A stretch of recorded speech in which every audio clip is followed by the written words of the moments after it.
What's up, everyone? I'm Duncan, and we're going to get the second biggest question out of the way right from the get-go. How does Duncan know this?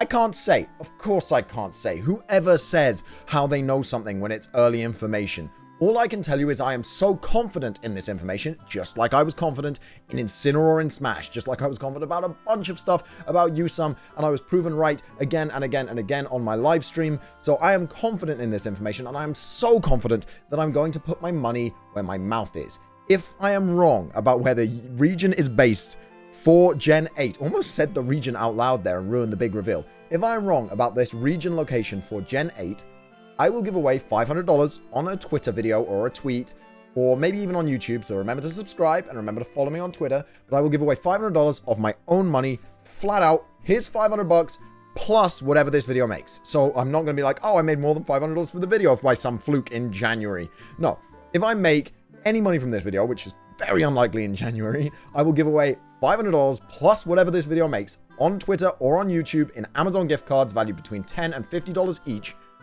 just for you guys to all have if I'm wrong, because I'm so confident in this. With that aside, you can choose not to believe me and call this fake news and all of that good stuff, but here we go. The big reveal. Drum roll, please. Lotad, edit in a drum roll.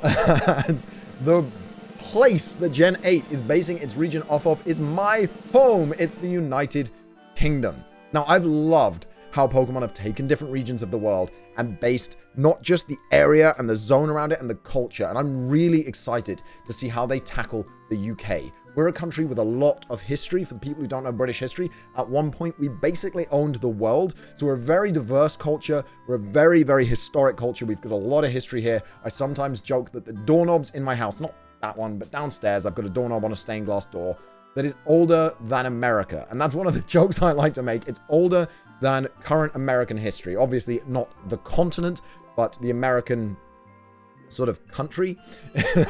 My doorknobs are older than it. And we do like to talk about our history in the UK. So I'm really excited to see where they take that sort of real multiculturalism, where they take that real culture and they put it into a Pokemon game. I'm super excited to see that. Not just that, though, because one of the big things they also do is they take landmarks, and we've got loads of really cool landmarks that they could do a lot with in Gen 8 of Pokemon for the UK. Obviously, we've got to start with Stonehenge. One of the most iconic things about England is Stonehenge. You can't talk about English history and historical places to visit and all of that good stuff without talking about Stonehenge, which is absolutely world famous. Nobody knows why it's there. It's super awesome. It's a bunch of rocks balanced on each other. Nobody knows what the purpose of Stonehenge ever was. It's a historical mystery. It's great. You've gotta love some Stonehenge. When you're talking about British history as well, we've also got to talk about the Romans. The Romans owned England for a good long time, and we've got a lot of stuff here that's very Roman. I live nearby to Chester, which is a big old Roman city, and you can walk around Chester and still see the Roman walls. You can walk into shops and go into the basement, and there's a section of Roman wall in the basement in a big Perspex case, because it's been said that it has to be preserved. It's what's it called? State 1 listed. It's State 1 listed, so it has to be preserved. We've got Roman baths at Bath, so it'd be really cool if there was some Roman baths influence somewhere. I know that's a big ask from Pokemon, but I would love to see that. With more historical buildings, we've got Buckingham Palace, we've got the Houses of Parliament with that big tower that a lot of people know as Big Ben. Fun fact, Big Ben is actually the bell in the tower and not the tower itself, so that's super awesome. That's the Westminster Palace and all of that, the big Houses of Parliament, those big gold buildings. They're very gilded and sort of impressive.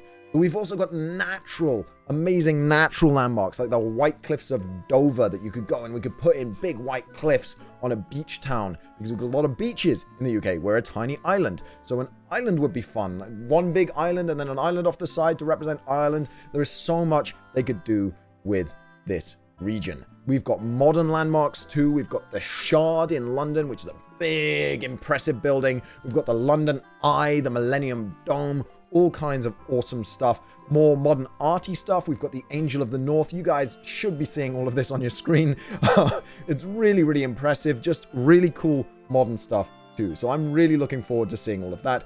Obviously, we can expect castles and cathedrals because we've got loads of historical castles and cathedrals all over the UK. I hope they put in a Scottish reference. As a Scottish man, Duncan MacLeod, remember? As a Scottish man myself, I'd love to see some reference to Scotland. Hopefully the North. Maybe you get some more barbaric people. I just think all of that could be really, really cool.